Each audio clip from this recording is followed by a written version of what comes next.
சத்தியில இந்த ஒரு வாரமாவே சூப்பரான மழைங்க. நல்ல மழை பெஞ்சதுக்கு குண்டேரிப்பள்ளம் டேமும் பெருமளம் டேமும் நிறைய தண்ணி போகுதுன்னு சொன்னாங்க. டேமுக்கு போய் பார்த்துட்டு வந்தவங்க மறக்காம கீழே கமெண்ட் செக்ஷன்ல கமெண்ட் பண்ணுங்க எப்படி இருந்ததுன்னு. இந்த வாரம் பெருமளம் டேமை நம்ம கண்டிப்பா வீடியோ போடுறோம், அதுக்கு மறக்காம ஃபாலோ பண்ணிக்கோங்க. போன வருஷம் நாங்க இதை மிஸ் பண்ணிட்டோங்க. போன வருஷம் மழை கம்மி தான், பட் இந்த வருஷம் நல்லா மழை பெஞ்சதுக்கு எங்களோட கிணத்துல வந்து நல்லா உரம்பேறி கடை போக ஆரம்பிச்சிருச்சுங்க. காலையிலேயே நியூஸ் வந்துருச்சு கிணத்துல கடை போகுது வாங்க போலான்னு.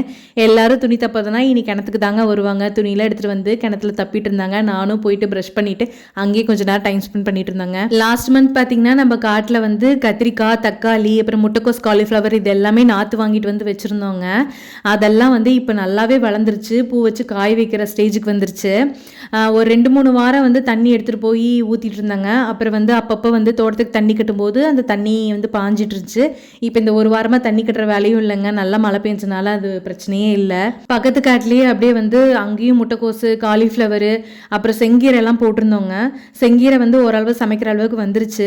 சரின்னு இன்னைக்கு காலையிலேயே வந்து அதை கொஞ்சம் எடுத்துட்டு வந்து பொரியல் பண்ணிடலாம் அப்படின்னு சொல்லிட்டு தாங்க காட்டுக்கு நேரமே போயாச்சு. நம்ம வீட்டுக்கு யூஸ் பண்றதுக்காக கீரை வளர்க்கறதுனால பெருசா மருந்தெல்லாம் அடிக்கிறது இல்லைங்க. இருந்தாலும் கீரையில நிறைய மண் இருக்கும் அப்படிங்கறதுனால நல்லா வந்து பொடியா நறுக்கிட்டு ஃபுல்லா தண்ணி பிடிச்சி வச்சுட்டு ஒரு 20 நிமிஷம் விட்டுட்டு அதுக்கப்புறம் நல்ல மண் இல்லாம அலசி எடுத்து பொரியல் பண்ணிடுவேங்க. இது வரைக்கும் பெரும்பாலும் டேம் போனது இல்லைங்க. நான் போய் இதுக்கப்புறம் வீடியோ போட போறேன். அதுக்கு மறக்காம என்ன ஃபாலோ பண்ணிக்கோங்க. நாளைக்கு ஒரு வீடியோ மீட் பண்ணலாம்.